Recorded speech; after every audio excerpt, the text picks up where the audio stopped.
Hello, everybody, and welcome to the Crypto Hipster Podcast. This is your host, Jamil Hassan, the Crypto Hipster, where I interview founders, entrepreneurs, executives, thought leaders, artists, you name it, all over the world of crypto and blockchain globally. And I have another amazing guest for you today. Almost all my guests are amazing and have been so for quite some time. So today I have actually it's a repeat company.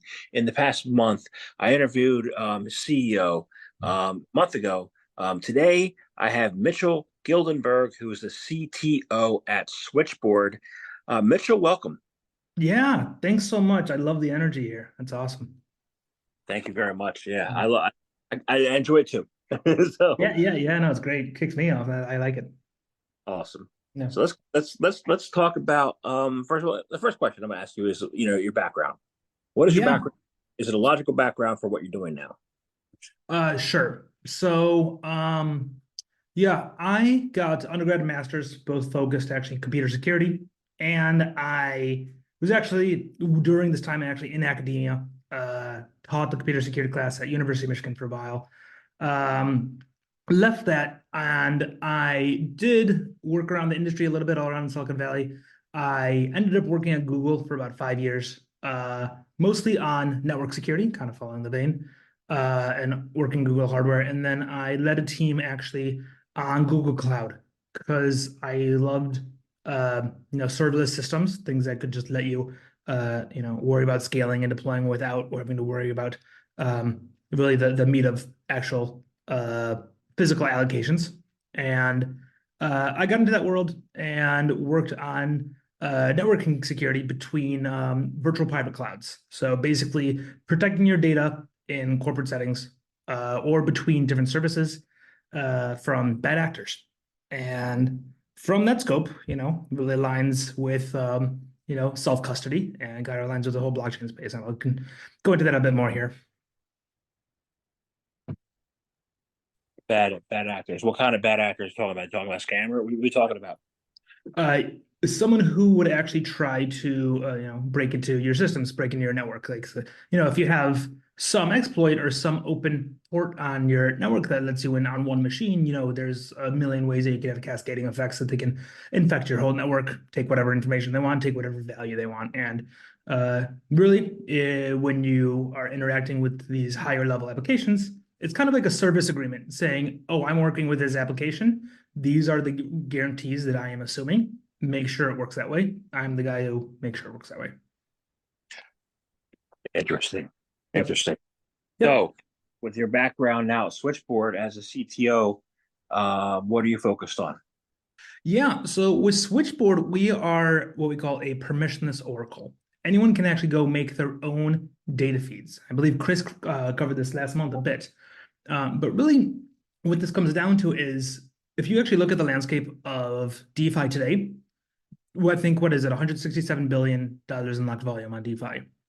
$63 billion of that are supported by some sort of oracle or external information from on-chain.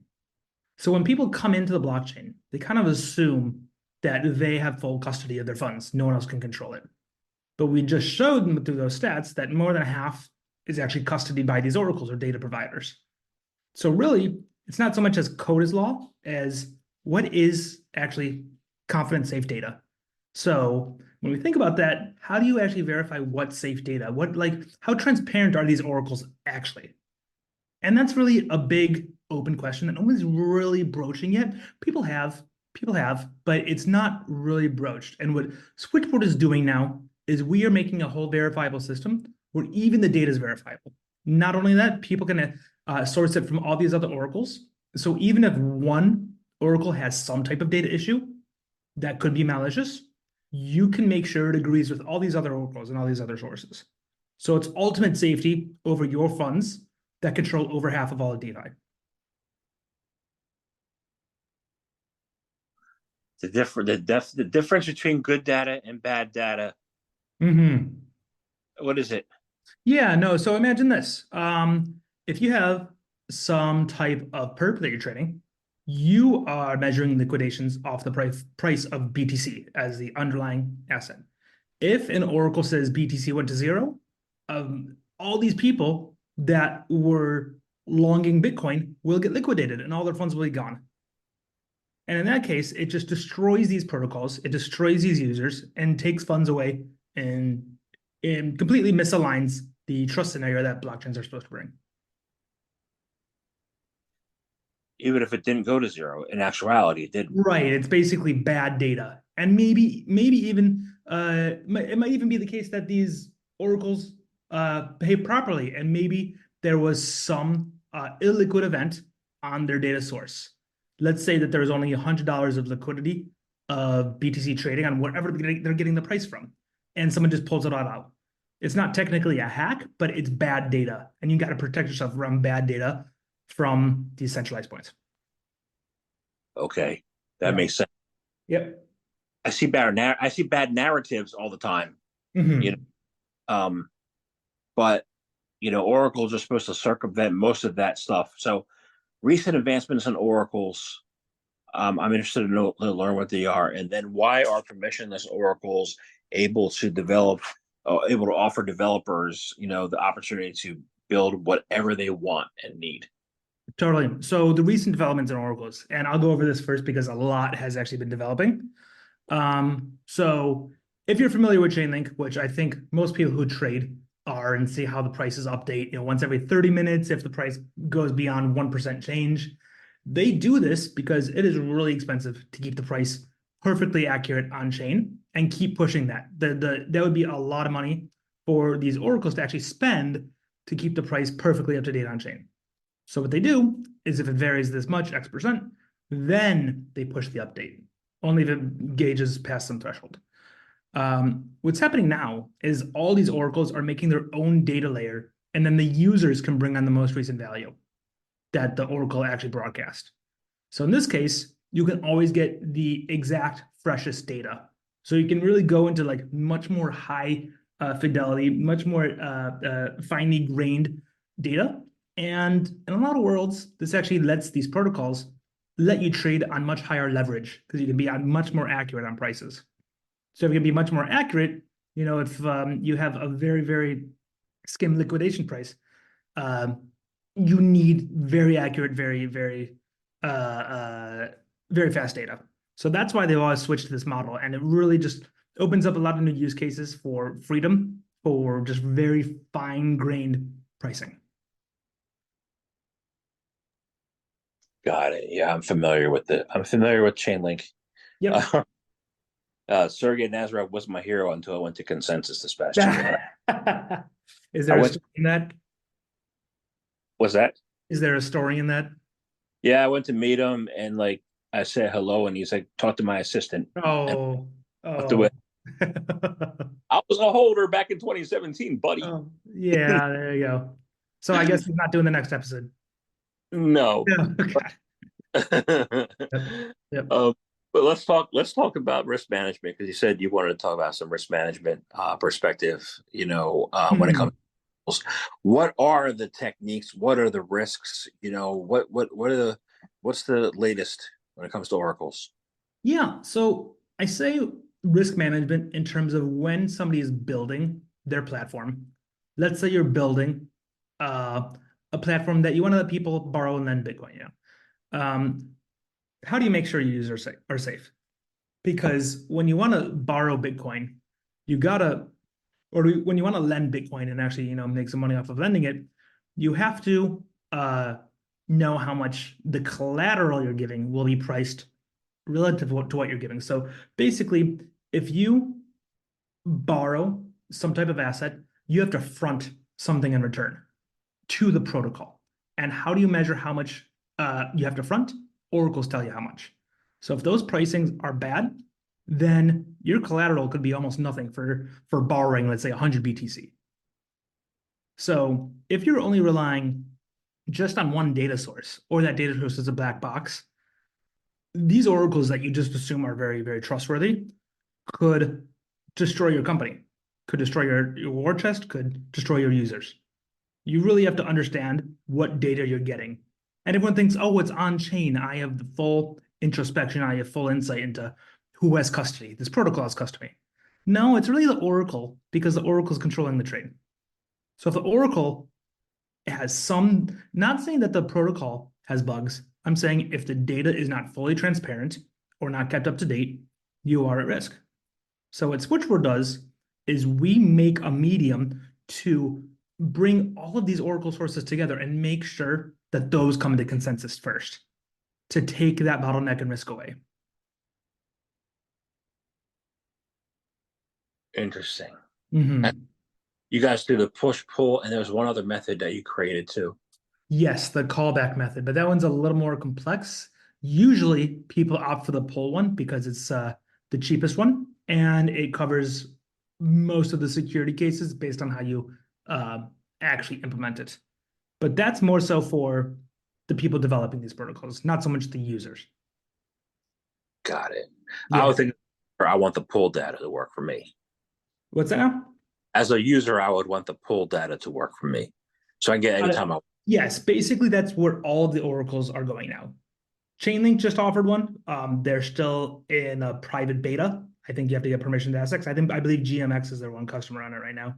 Um, then Pith is a bit famous for it now for making their own L1 around it, and that's just the cheapest way to broadcast data at the highest speed. But you got to make sure when you're bringing this data on chain, nobody can bring on older data and say, "Oh, this was still from Pith, so it's a valid price." But no, it's actually an hour old, which was 5% less than the current spot. So you have to be very careful, even with these protocols, to make sure that the way they relay data is secure. So yes, I'd break it into two categories. There's protocol risk for these oracles, which you don't really see from a user's perspective of these dApps, and then there's the data risk side. And those two in combination is where Switchboard really thrives in making sure there's ultimate safety. Got it. That makes sense. Yep. So you mentioned Pith. Yes. So I don't want to talk about Pith the moment. I do want to talk about a blockchain that Pith has supported all along, Mhm. and that's Solana. Yes.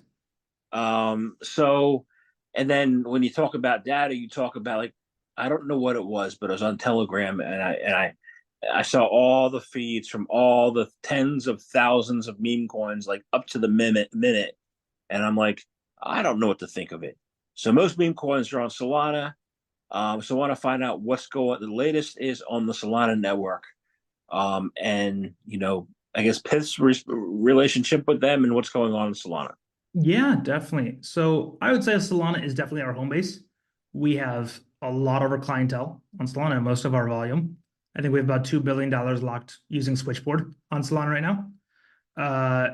And really, we chose Solana because it was so high speed and so cheap that we could actually implement that original Oracle push model in a reasonable manner and still maintain a fidelity of just a few seconds. As Solana has matured, so is the scope of the transactions. And Switchboard, I think, encompasses 3 to 5% of Solana's traffic at the moment. It's quite a lot of traffic. So when you look at actually scaling these solutions to more and more feeds for people, it becomes a bit difficult, and we know, the difficulty around it historically. So when Solana launched back in what was it, May 2020? Yeah, I think we're on there. They just had a flat fee for sending transactions, and it was all about just landing it on the validators, on the leader. As the network matured, it became very competitive to even get to the leader to land these transactions. And since there's no mempool, if you don't land it in time, your transaction just drops. So what people saw in late 2021 and through 2022 up to FTX, and then post that story, they were having trouble landing anything and getting their transactions through. So they had to spam the network, which made the problem just worse and worse. So to fix this, Solana actually implemented priority fees, which is much like gas fees, but in a different sense where the validators are more likely to choose your transaction the higher fee you give, not so much so around just how much gas it takes to execute your transaction. So I'll pause there because that was a lot, but I can keep going on this vein of all the things that are new and different and how it's actually gotten a lot better. No, I do want to know about that vein and continue with the question because Yeah. you know the funny thing is, maybe it's just my perspective, but um, being that now that all these meme coins have come on board and Solana's focused on scaling, those security like breakdowns and the times that Solana has halted and stopped has kind of ceased, right? Mm-hmm. So how do you see the network being stress tested? Is that improving the security? I think people are less incentivized to spam because of the priority fees really working nowadays. If your transaction is not landing, people don't exactly have the incentivized to just try and keep spending, or the validators are very good at dropping those ones now and not worrying about them. So really, if the network gets congested, the priority fees it takes to land a transaction just go up, and people will adjust in that scope. And as long as your priority fees are high enough and you reserve the minimum amount of block space possible when you send your transaction, the more likely you'll be able to land your TX. And it's gotten significantly better. So really, there's been in the scope of what it was between 2022 and now, it's hell and heaven. Interesting. So Yeah. besides priority fees, what are the other things that's happening on Solana to improve its performance and you know Yeah. Yeah. So I mentioned gas fees before, and basically you could say the mass gas spend that you need for triggering a transaction on ETH. On Solana, they kind of have a different way. So they have something called compute units, and you can choose the upper bound of how many compute units that your transaction can take. And how validators work is that they pack transactions into blocks by the number of compute units. And it's kind of, you ever heard of the knapsack problem? It's kind of them trying to do a best fit of all these items of different sizes into a bucket as efficiently as possible. And it's actually a really complex problem to do really fast and at scale. But the smaller you make your transactions compute unit, the more likely you can land in a block because you take up less space of the block. interesting. So I would think, just hearing this for the first time, Mhm. meme coins don't have a lot of utility. They actually help lower the block size. I would say if you have a meme coin that is getting really popular on Solana, you're going to have a spot market and then you're going to have maybe some borrow lend markets around that. So it's just going to incentivize more trading because what are meme coins? They're just speculation. And what is speculation other than network traffic or spam? Depends how you look at it. So as people trade these meme coins, it really just becomes more competitive to make it into the blocks. And even for oracles, it becomes more competitive to get price updates into the blocks. So in that vein, why bother with competing to get into blocks when oracles can just become their own data layer? And that's why all these oracles are moving to the pool model, so they don't have to compete on chain to push price updates. This is beginning to make sense to me. Yep. so, Yeah, great. um, so Oracle is going to be their own. So, okay, putting this all together, then um, the meme coins have really made a difference as far as the oracles are concerned. Then have really Well, changed. it's more users want to compete for the block space traffic. It just de-incentivizes the oracles because especially on Solana, you aren't guaranteed landing your TX eventually, like you can be on ETH, depending on how you set it up. And if you're not guaranteed that, people need these price updates. They need it to run markets. They need it to funnel value from point A to point B. So if this is such a necessity, you have to go on a different competitive plane between people trying to trade. So oracles, by necessity, had to remove themselves from that equation because the amount of traffic that Switchboard is pushing and the amount of traffic that Pith was pushing takes away from the capacity for traders, which is the real market, and makes it a DevOps headache or a service providing headache for themselves. So you're really transforming the way oracles are done. Yeah. So really, when we're looking at the pull model, there's now you're really like following the next steps here. So with Pith, they have their own data layer that only Pith pushes price updates to, and then users can bring prices from that. Switchboard on Demand, which is our new Oracle, works totally different. How it works is we don't have a bound on any data that people can bring on chain. We let users send a request to our Oracle saying, I want data from, it could be anything. It could be from ESPN.com if you want to run some prediction market on a game. It doesn't have to be a price. You said, I want this piece of data. Now you're going to send that request to the oracles. The oracles are going to do the work specified in the workload that the user requested, and then they're going to put that on chain. And when the user puts that on chain, now they have the score of, let's say, the Super Bowl ready and live. And then they could say, oh, this site that this switchboard data feed said, the Super Bowl is over. And let's say Detroit Lions won, which would have been my dream. Too bad, but it would have been my dream. Now you can have this free form layer of the, verifiable data providers on chain from anywhere on the internet. It's basically now a connection between the internet and the blockchains. But more than that, we wanted to capitalize on all these oracles becoming this poll layer. And it's all very well documented how they do their verifiability. So through Switchboard, anyone can actually use Chainlink or use Pith feeds, and we verify it on chain for them. And they can use all these other Oracle sources inside a single data feed through Switchboard. And that's where I was talking about data security and data integrity and reducing risk, because you can have multiple oracles that have multiple data sources aggregated into a single data feed that keeps you the safest. I think a light bulb just went off. Yeah, there you go. There you go. I love it. I learned something new every day. Oh yeah. Oh yeah. I learned something new after, 3-something years of working on this. So, it's been an adventure. I got to tell you though, yeah, I think the Lions are going to be more than just Barry Sanders' team. Yeah. They're a good team. They're going to be back for this year, I really, really hope so. I'm still based in Detroit. My team's in Miami, but I go back and forth. But I'm a big fan. Great. So in that vein, the Lions are more than just Barry's team, and Solana's more than just Sam's coin, right? Yeah. Yeah. Oh, sorry, go ahead. I was just how has it transformed, Yeah, no, it's interesting. I remember in the, Solana Breakpoint 2021, on the walls, there was little QR codes to get the Sam NFT.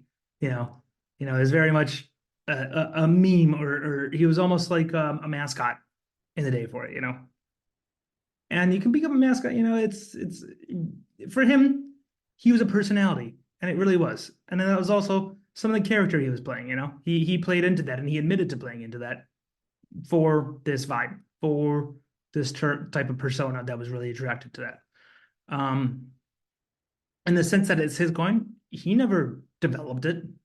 He recognized it as a strong potential, as a really good technology stack, and he built the first collab on it, which was Serum, which really bootstrapped liquidity for the chain and got a lot of community there. But that didn't mean there was any less value to this market, or less value to basically a blockchain that was actually cheap to use. Because there's no blockchain currently that has that throughput. And if you actually look at what's coming, have you ever heard of FireDancer yet? The Solana project FireDancer? I heard of it. I don't know what it is. So the original benchmarks that Solana was doing between like 100 validators or so was 50,000 TPS. It didn't actually make it to that, because when you have more nodes to form a consensus with, it becomes a little less, efficient. So in reality, what you have is closer to 5,000, 6,000 TPS max right now. On the benchmarks for FireDancer, which is being rewritten from scratch, it's benchmarked at 1 million TPS. So if this comes to fruition on their original benchmarks, we could see transactions be that much cheaper for Solana and that much more scalable. for people to just interact with all these different chains. And if it's more scalable, there's less competition, which means more volume because there's more capacity for more trades. I'm trying to think who's that. How fast is Hedera? How fast is Hedera? I don't know Yeah, their stats. Sorry. like they were supposed to be the most, but a million TPS. That's That's the original claims, and there was some documentation that they were going to do something very cool with FireDancer, which is basically a way to do validator extensions. And I'm not sure how familiar you are with Jito, but Jito basically custom wrote a validator for custom ordering transactions for, MEV and like optimizing extractable value from ordering transactions. There's a way that any new validator can come on and basically make a marketplace for plugins for ordering transactions, which could be a very, very interesting tool if the MEV market really expands. I'm not sure how much it will right now, but it's a very, very attractive market because, it takes work, but some people do make it big there. I remember a few months ago, there was a case where somebody made 24 million on a single trade. in the MEV market. Yes.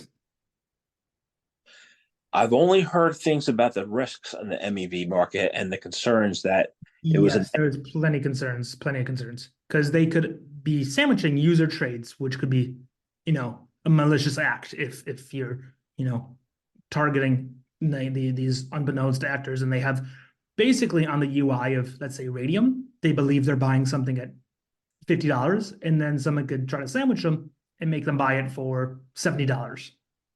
These platforms are getting smarter to control that, but you got to make sure that as a DeFi platform, you're entering a fair service agreement with the user when they're trying to buy something. And what can the user do to protect themselves from rapid loss? It's actually pretty difficult without knowing the internals, and you would have to like have a technical space to understand it. It really comes down to the protocols implementing these securities and using these trusted protocols.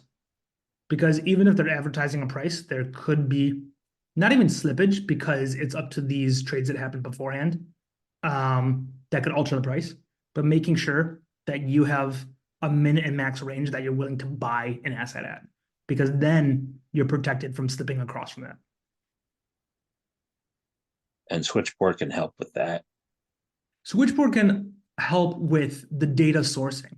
What I'm talking about here is if somebody's trading on Radium, which doesn't use oracles because that's an AMM. So that's a different case that's not oracle bound. And when MEV is involved, it's involved in every aspect, and even in AMM transaction ordering. So it's a wider market than just what oracles can actually play a role in. Got it. So I'm wondering if I'm a DeFi user and like the first time and I don't know what's going on. I mean, I do to an extent. What safeguards can I, as a user, put in place so that I'm not caught up in this, theft, or you want to call it theft or whatever you want to call it? Yep. Well, it's really coming down to using these more bolstered platforms and these platforms in implementing these safeguards, which are not perfected yet. They should really implement safeguards where you have an agreement on the price range of your asset, which some do. Some do. I got to go verify which ones. I don't want to say a platform incorrectly here and encourage people to trade there, but it's getting there. And they are recognizing this risk. And even Jito is helping out to make sure that there's maximum user safety while helping people ban transactions and, do self-optimization, self-produced trading for themselves too. But want to protect all users as well. And I would think that Solana is improving their user safety and security along the way. Oh, definitely. They don't have as much to do with actually what transactions the validators choose in their ordering, because in reality, it's up to the validators to do that. Solana doesn't have control on which code base these validators that are running actually use. If they use a Jito validator, it's their choice. So it's not really up to Solana to choose that. It's up to all the people running Solana nodes that choose that. Got it. Mhm. Interesting days. There's, Oh, there's just so many layers now. yeah, yeah. Yeah, yeah.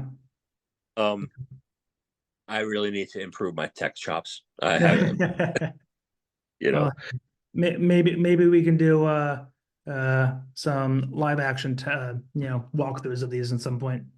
that'd be great. Yeah, Thank you. yeah. So for now, I want to thank you very much for your time. This has been educational for me. I have one last question. Please. How can people find out more information about you, about Switchboard? How can they start to use Switchboard? How can they do that? Definitely. So switchboard.xyz, we've already launched our on-demand model on EVM chains and on Solana. You can really bring any data securely on chain now. And if you want to use any Oracle, or if you are worried about the security of your Oracle and want to bolster that, you can use our platform to bring all of those sources together to keep your users safer. Great. Thank you very much for your time today, and go Lions. Go Lions, go Blue. Thank you. Yep, yep.